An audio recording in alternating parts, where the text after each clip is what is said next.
gratificante ver isso. Mas a experiência não é nada boa. Ok, você já ouviu falar sobre o Césio 137. O trauma público foi televisionado à exaustão. Entregou o terror, as vítimas, as sentenças.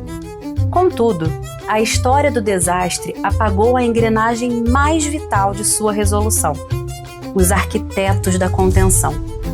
Enquanto o mundo desviava o olhar, cientistas e técnicos marchavam deliberadamente para o epicentro do caos. O senso comum presume que, contida a ameaça, a vida simplesmente continua. Mas não existe retorno ileso para quem pisou no marco zero. Eles voltaram para suas famílias e pesquisas, carregando em silêncio absoluto a radiação de uma guerra não declarada. Após 40 anos, a história exige reparação. É hora de desmascarar os rostos sob o chumbo. Conheça Os Operários do Invisível. Ela é uma série multiplot, assim, de muitos diferentes pontos de vista, né? Você tem dos físicos, você tem dos médicos, você tem das vítimas e um pouco ali do governo. Isso de uma forma mais ou menos equilibrada. Agora, assim, ó, o fio condutor, de fato, realmente tá ali muito no Márcio e no Wallenstein, né, os dois físicos. Porque tem quando você entra no ponto de vista deles também, você tem um ponto de vista de quem tá chegando e descobrindo o que tá acontecendo, né? Que é um lugar mais interessante de colocar o espectador ali, de você entender como é que aquilo aconteceu, como aquilo foi espalhado. Você está um pouco na pele deles, é quase como se eles fossem investigadores daquilo, ao mesmo tempo que eles estão tentando solucionar aqueles problemas todos. Eu e o secretário de Saúde eles resolveram, né, com a Polícia Militar, a gente passar em todos esses locais, essas pessoas seriam recolhidas, seriam conduzidas ao Estado Olímpico em ônibus da Polícia Militar, micro-ônibus, os ônibus foram forrados todos.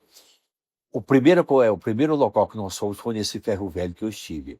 E era mais ou menos por volta de umas 8h30 da noite, 20h30 mais ou menos. E ali estava o Devair. Ele estava muito alcoolizado, né? Ele não ofereceu nenhuma resistência. Ele só me disse o seguinte: olha, eu estou com feridas na boca e estou perdendo o cabelo todo. Eu me recordo que ele pegou uma mecha de cabelo e falou: o senhor quer ver?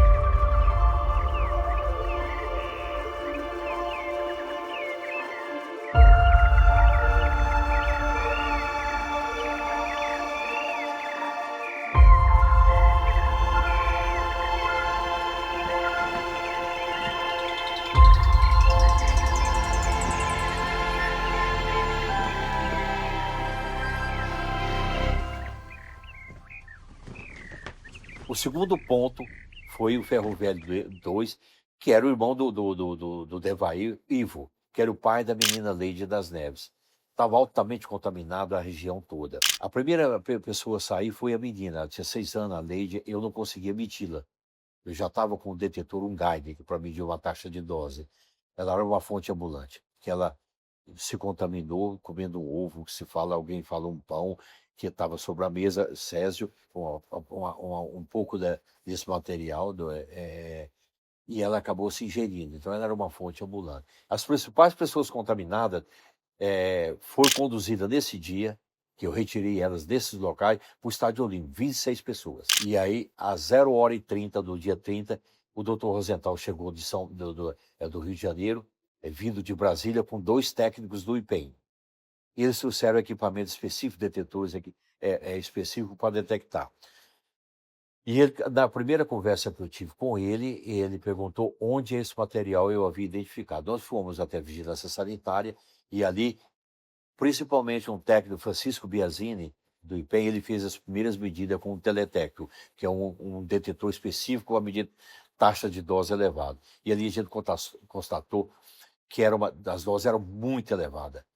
E 3h30, tem uma praça próxima a esse local, 3h30 da manhã, a gente decidindo que deveria ser, essa cadeira deveria ser concretada. Eu me recordo bem que o O Dr. Rosenthal disse o seguinte, falou, Walter, você acha que se a gente descer essa manilha para concretar com a cadeira o cilindro todo, depois a gente jogar concreto, betonita, alguma... você acha que dá para encaixar? Eu falei, exatamente. Para mim, o que ficou mais marcante ali foi aquele momento do trabalho da equipe de tentar descobrir se os rios estavam contaminados ou não. E aí me veio talvez um pensamento que a gente... leigos, né? Porque assim, acredito que nem 100% da população entenda o que faz uma equipe que lida com esse tipo de acidente.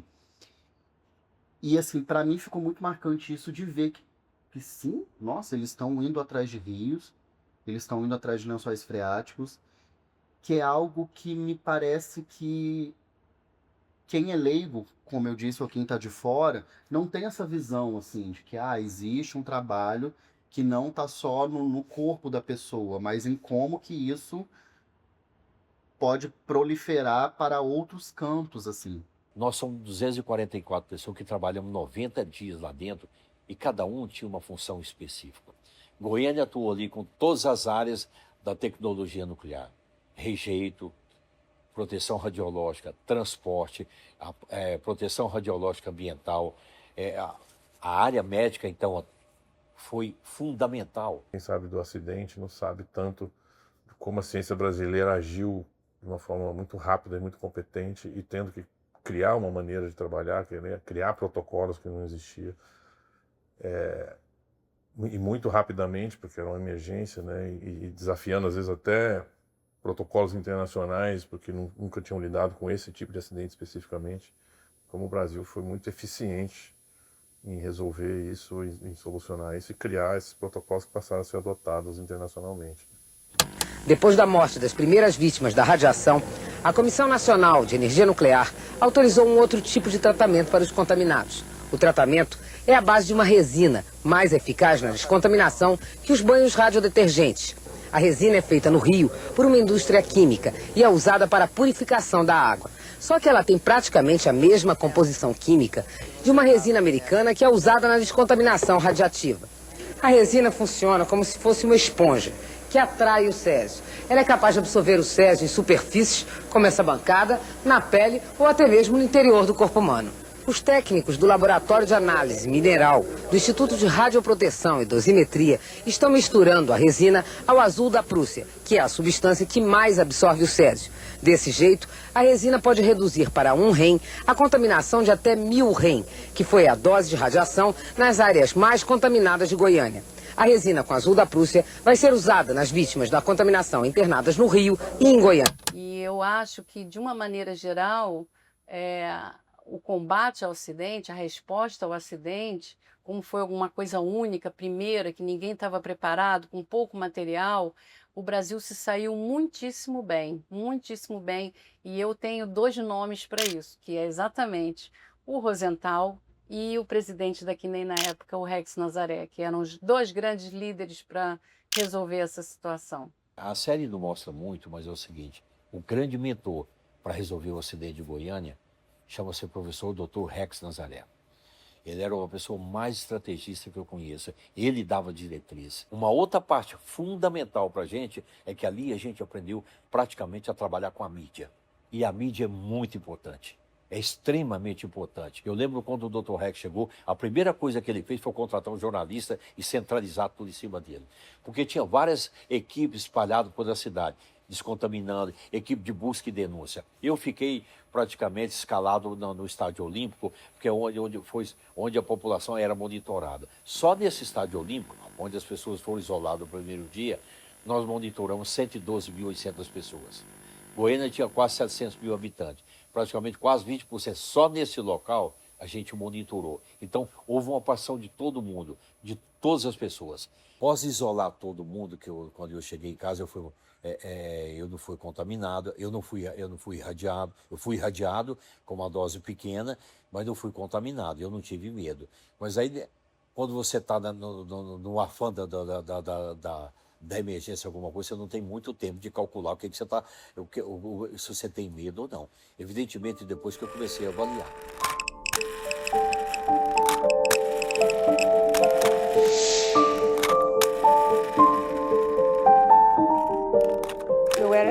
proteção radiológica, né? Minha formação é proteção radiológica na CENEM. Eu entrei em agosto, setembro aconteceu o acidente. Então todos nós que éramos de proteção radiológica atuamos no acidente de Goiânia. A primeira fase minha foi a fase do Hospital Marcílio Dias. Eu trabalhei diretamente com os radioacidentados, de setembro até dezembro. Então eu convivi com todos eles. Quando aconteceu o acidente, né, como eu já disse, foi muito chocante, todos nós ficamos bastante impactados, mas o setor do IEM que respondeu primeiro foi, obviamente, a proteção radiológica. A equipe da proteção radiológica que prontamente foi chamada e atendeu as diferentes frentes, né? A princípio, só em Goiânia. O chefe na época era o Jess James, ele foi para Goiânia naquele período. E enquanto as atividades se concentravam em Goiânia, a nossa participação foi menor, evidentemente, mas com a vinda de alguns pacientes para o Hospital Marcílio Dias, teve início, então, uma demanda muito grande por conta de se fazer o controle de entrada e saída de pessoas, materiais, no ambiente onde os pacientes estavam confinados, né? Que era uma ala do Hospital Marcílio Dias própria, com salas blindadas, isolamento adequado para o tipo de trabalho que precisava ser feito. À medida que os dias foram passando, eles estavam ficando muito cansados e muito sobrecarregados, com vários plantões. Então, nós que também atuávamos na área nuclear, fomos convidados, ninguém foi obrigado a participar, né, a atuar junto ao acidente, mas nós fomos convidados a fazer plantões no Hospital Marcílio Dias para fazer o acompanhamento das pessoas que estavam internadas no hospital, devido ao acidente radiológico do Césio-137 em Goiânia. Fácil não foi, para ninguém.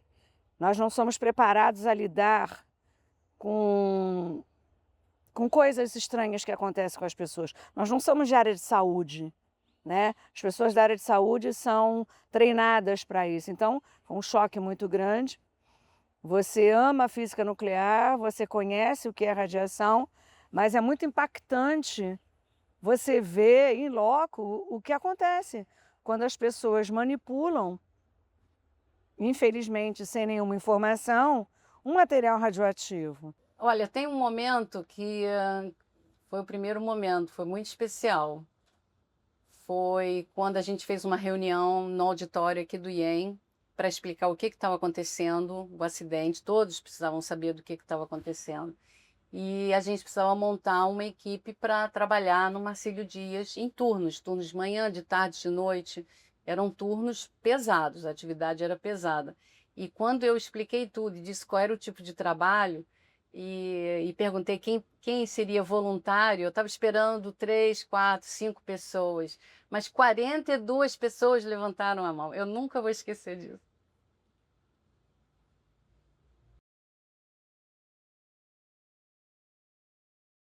Eu acho que esse espírito de colaboração, esse espírito de ajuda, de solidariedade, é muito intrínseco ao profissional que trabalha com tecnologia, né? Nós não somos pessoas frias, né, vamos dizer assim. Somos pessoas que estamos desenvolvendo alguma coisa, ciência, tecnologia, para o bem, para o bem-estar. Então, acho que esse foi um momento importante.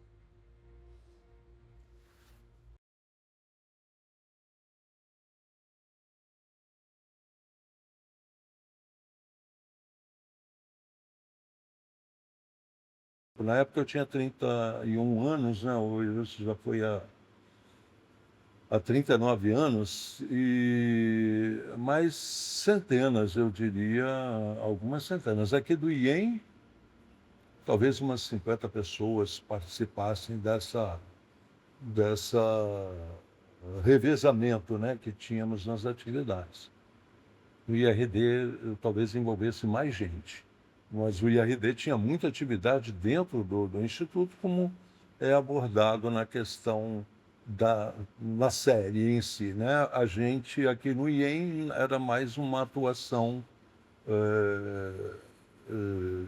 da equipe no local, no Marcílio Dias. A gente cuidava muito de toda a equipe médica que entrava e que saía, tinha o ponto de controle, né, para entrar, para sair, a gente monitorava para ver contaminação e acompanhava também os próprios radioacidentados no que acontecia, enfim, dava apoio que fosse necessário, mas o mais forte mesmo era realmente você monitorar todo o corpo que estava ali trabalhando. Porque, veja bem, a partir do momento que eles fizeram, né, um trabalho inicial de descontaminação, não havia risco, né? Mas eles eram fontes, né? Eles irradiavam, alguns irradiavam e tal. Na realidade, foi realmente um momento muito traumático, de muita tensão, muito medo, mas também de muita responsabilidade profissional. Então, nós atuamos com muito profissionalismo nessa nossa tarefa, né? Era uma tarefa, era uma emergência radiológica e nós realmente atuamos com toda essa responsabilidade e sabendo que estávamos lidando com a segurança das pessoas, com a vida das pessoas. Eu e o colega o Sérgio Chaves Cabral fomos escalados para ir a Goiânia para resolver uma questão específica, atendendo uma demanda do então presidente Rex Nazaré Alves, né, que em consulta ao nosso chefe, Arthur Gerbasi, pediu que a gente buscasse uma maneira de identificar o grau de contaminação superficial que os pacientes ainda apresentavam. Na época, nós tínhamos disponível um detetor próprio para elétrons. A gente se deslocou até Goiânia para fazer essa medida na pele dos pacientes, porque esse tipo de detetor ele permitiria identificar se ainda havia material na pele, na superfície da pele. A gente chegou lá no dia 28 de outubro e já tinha se passado mais de mês e os pacientes não apresentavam mais contaminação na pele, que foi, digamos, um resultado necessário, porque eles, na tentativa de diminuir a dose, eles passavam por constantes processos de esfregaço na pele. Isso também representava dose para quem estivesse fazendo esse trabalho. Uma vez que o trabalho no Marcílio Dias foi terminado, aí eu já me coloquei à disposição das equipes para ir na fase do pente fino.